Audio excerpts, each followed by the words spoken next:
Hey guys, what is going on? It's Jim Bob, and welcome to the second episode in the Cambridge United highlight slash review of the season and cup matches. So, without much more talking, let's get into it.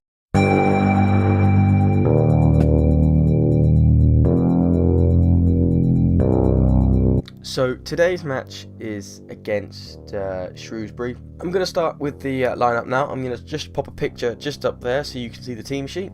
And from the goal to the front, this is who we had. We had Dunn in goal, Richard Tate, Josh Coulson, Ian Miller, Taylor, Naylor, Champion, Hughes, Simpson, Apai, and Bird. So it's not.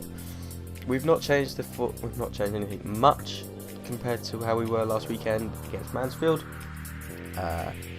but it's definitely different. Up here right now is what you're going to see is the formation they were running. I believe it was a 3-5-2. No, we didn't. We ran a 4-3-3-2. So, opinions as we started. Before this, to be honest, I wasn't at this match. Like last week, I was there last week, but I wasn't there this weekend because I had to go to work. But I had it on the radio, I was listening to it, I was getting the updates on my phone and everything. So I can give you my opinions on what I heard and what I saw in the highlights in the evening. But at the end of this, there is something very special. I did make the trip to the Abbey after work, and I got something special to put in at the end. So, my opinions to start with is I didn't think we were going to win today. Well, yesterday I should say. I knew Shrewsbury were pushing for the top today. If they beat us today, they were going to be at the top of the table. Especially after how the other matches went. And I said while I was at work, I said to my boss, we'll be lucky if we pull a draw out of this. And really, if we look at the highlights, we were. Shrewsbury hit the crossbar I think twice, and Dunn made one of the best saves he's made all season long. So kickoff was at 3 o'clock. We're now moving on to 3 minutes into the match, and Shrewsbury get a corner from Milner conceded Cambridge a corner. And as I heard this, I thought, oh my god, we're 1-0 down already. And luckily, they missed. I don't know how, but they missed. So, as I said, I haven't seen the match, so if you were there and you know a bit more about what went on, please just tell me, because I only get a few minutes of highlights from what was on the TV and what I can watch from other people. So really, there wasn't a whole lot going on. I mean, it was end-to-end stuff, but there wasn't a whole lot going on. So basically, what I can see from my notes here, every 5-10 minutes there was a foul. Usually it was Shrewsbury Cambridge, and so forth like that. And that was the way it pretty much stuck for the rest of the afternoon. You're probably gonna see along here somewhere is pictures from what went on during the day, because this man, Ian Miller, made his return today, and I am so pleased to see him again. You wouldn't believe he's been out 7 months. So now there was nothing much that went on in the first half. I'm moving on to the second half now, and to where we made our first substitution. And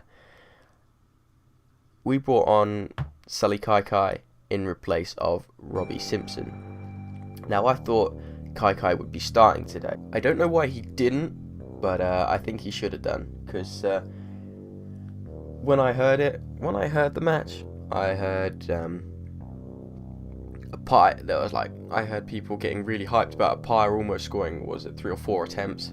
Then Kai almost scored like 3 attempts.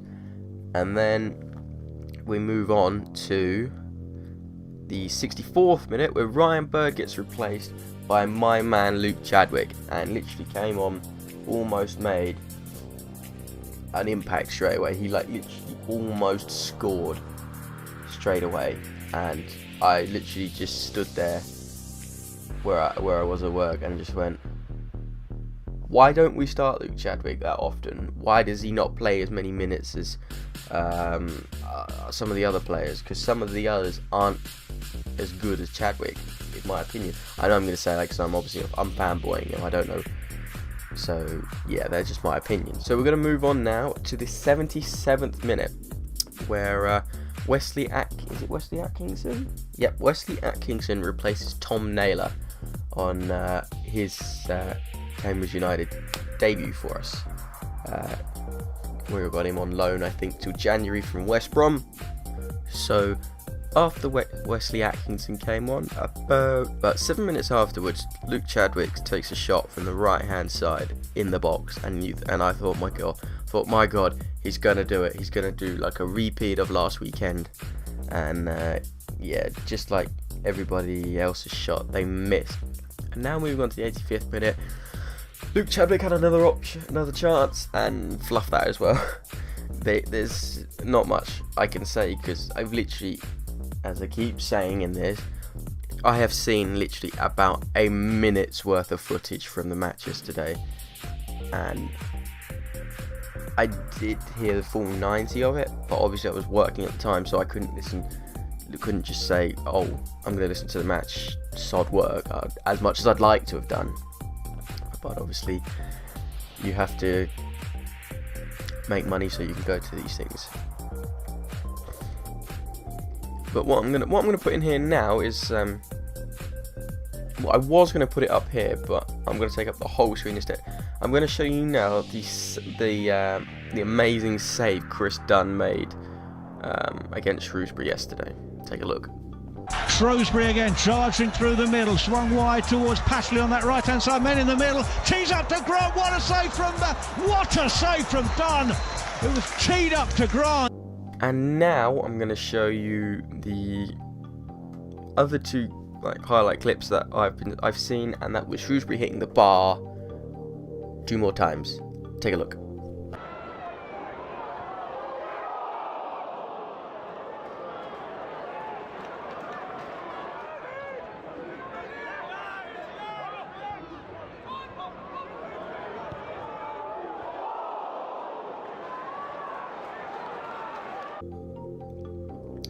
So I'm going to move on to the end of the match now, and into the match stats, and looking at the possession overall. Cambridge had 47% and Shrewsbury had 53%. So it was fairly even in that stage.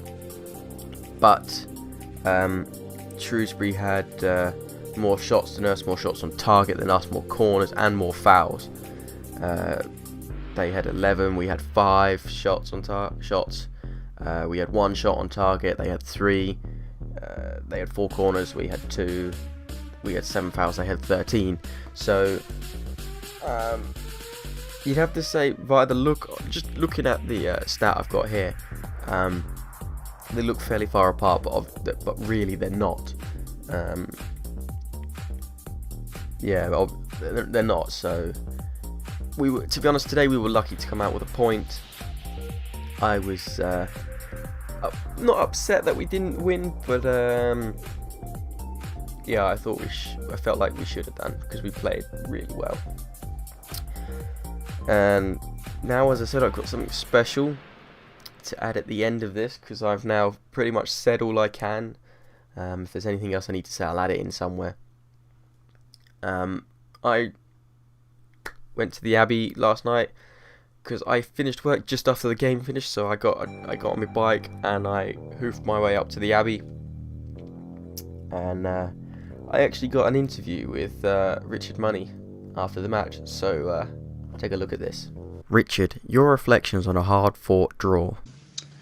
Well, I think we knew before the game that this would be a proper test for us and a bit of a benchmark on where we are. And I thought it was a proper game. Yeah. First half, I was really pleased with the way we played. I thought we were deservedly level, might have been in front. And then the second half, they've shown what they are. You know, they're a team that are going places, no doubt about it.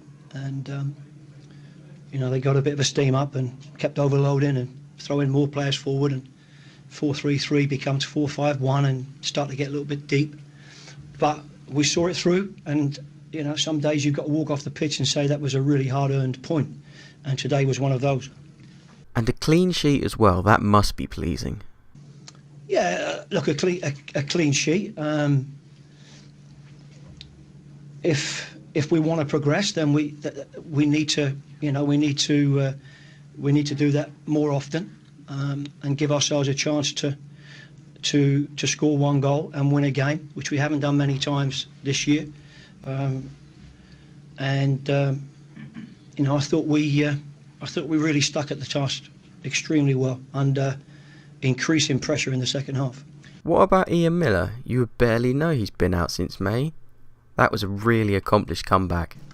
Yeah, pleased to see him back in a shirt, and I'm sure he'll be feeling it a little bit tonight, because he hasn't done too much, but just felt the opportunity to put last year's back four together, and see what we could do. So he can be pleased with his first game back, that's for sure. Having got the platform or the foundation of the clean sheet, and always a chance of nicking one at the other end, and you nearly did today with Kwesi, Sully, and even Luke Chadwick at the end.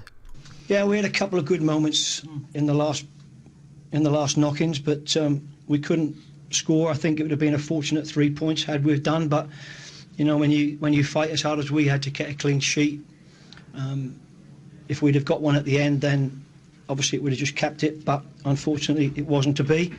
And we walk off the pitch having learnt a bit more,